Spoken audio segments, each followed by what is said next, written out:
नमस्कार। आज हम श्री कृष्ण के जो उपदेश हैं उनकी गहराई में उतर रहे हैं, खास तौर पर कर्म, शिक्षा और जीवन के लक्ष्यों को लेकर। हमारे पास एक पॉडकास्ट है, श्री कृष्ण मोटिवेशन, शिक्षा और कर्म, उसके कुछ अंश हैं। ये भगवद गीता के ज़रूरी विचारों पर रोशनी डालते हैं। तो आज का हमारा इरादा, मतलब कोशिश ये है कि समझें कि ये पुरानी बातें आज की ज़िंदगी में कैसे काम आ सकती हैं। खासकर जब हम पढ़ रहे हों या अपने लक्ष्यों के पीछे भाग रहे हों, तो जो मुश्किलें आती हैं उनसे निपटने में। तो चलिए शुरू करते हैं इस पड़ताल को। शुरुआत करते हैं गीता के सबसे ज्यादा सुने जाने वाले श्लोक से। श्रोत में भी है ये, कर्मण्यधिकारस्ते मां फलेषु कदाचन, मां कर्मोफल हेतुर्भूर माते संगोस्त्व कर्मणि।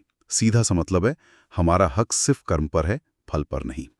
श्रोत इसे सीले पढ़ाई से जोड़ता है, कहता है कि ये सोच बिना तनाव के पढ़ने में मदद करती है। लेकिन ये सुनने में जितना आसान लगता है, हाँ, असल में करना उतना ही मुश्किल है ना। वही तो। बिल्कुल।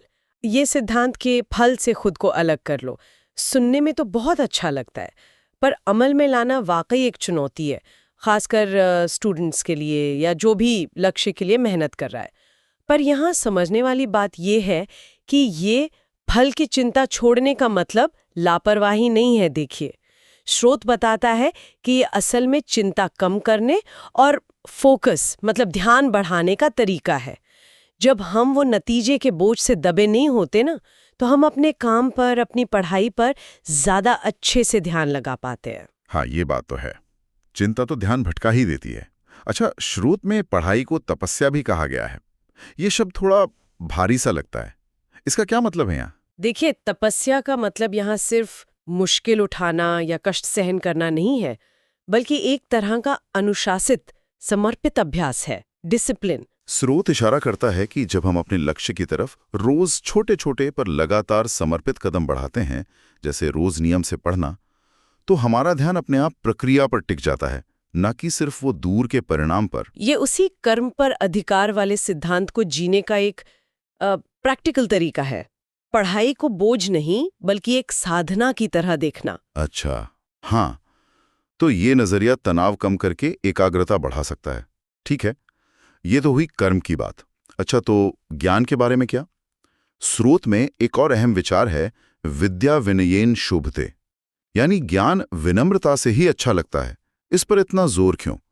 मतलब ज्ञानी होने का मतलब थोड़ा आत्मविश्वासी होना भी तो है ना? हाँ हाँ, बहुत अच्छा सवाल है। आत्मविश्वास जरूरी है, बिल्कुल जरूरी है, लेकिन स्रोत ज्ञान के साथ विनम्रता को जोड़ता है।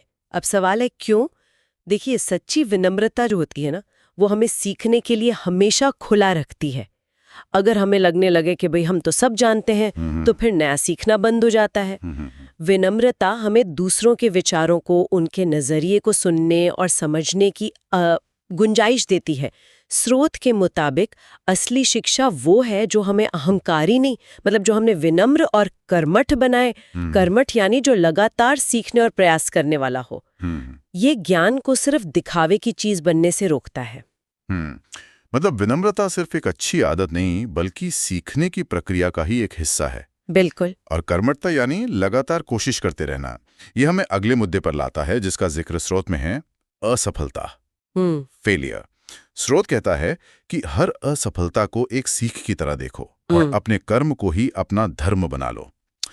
ये थोड़ा समझाएंगी, कर्म को धर्म बनाना? हाँ, देखिए, असफलता तो जीवन का हिस्सा है, खासकर जब हम कुछ बात करने की कोशिश कर रहे हो। स्रोत का ये कहना कि इसे सीख की तरह देखो, ये हमें निराशा से बचाता है, हमें रेजिलिएंट, मतलब लचीला बनाता है। अगर हम हर ठोकर से कुछ सीखेंगे, तो वो ठोकर बेकार नहीं जाएगी, है ना?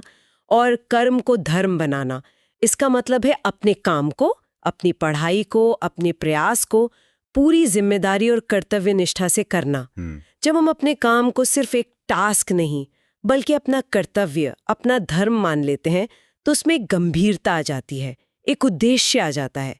फिर चाहे नतीजा कुछ भी हो, हमारा ध्यान अपने कर्तव्य को ठीक से निभाने पर रहता है।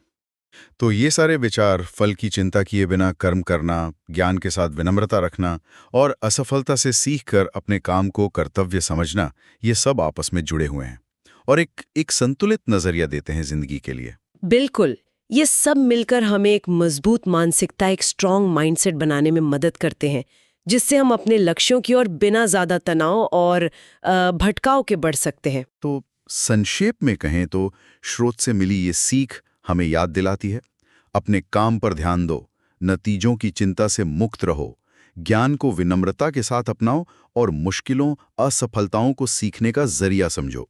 ये बातें सिर्फ आध्यात्मिक नहीं हैं, बल्कि रोजमर्रा की जिंदगी में, खासकर पढ़ाई और करियर में बहुत काम की हैं। सही कहा। और हाँ, यहाँ एक सवाल हम सोचने के लिए छोड़ जाते हैं, जो स्रोत के इन्हीं विचारों से जुड़ा है। जरा सोचिए, अगर हम ज्ञान हासिल करने को सिर्फ जानकारी जमा करना समझें, बल्कि इसे एक तपस्या माने, मतलब एक अनुशासित आत्मसुधार की यात्रा, जैसा कि स्रोत विनम्रता और कर्मठता के जरिए इशारा करता है, तो ये सोच, ये नजरिया हमारे सीखने के पूरे अनुभव को किस तरह बदल सकता है।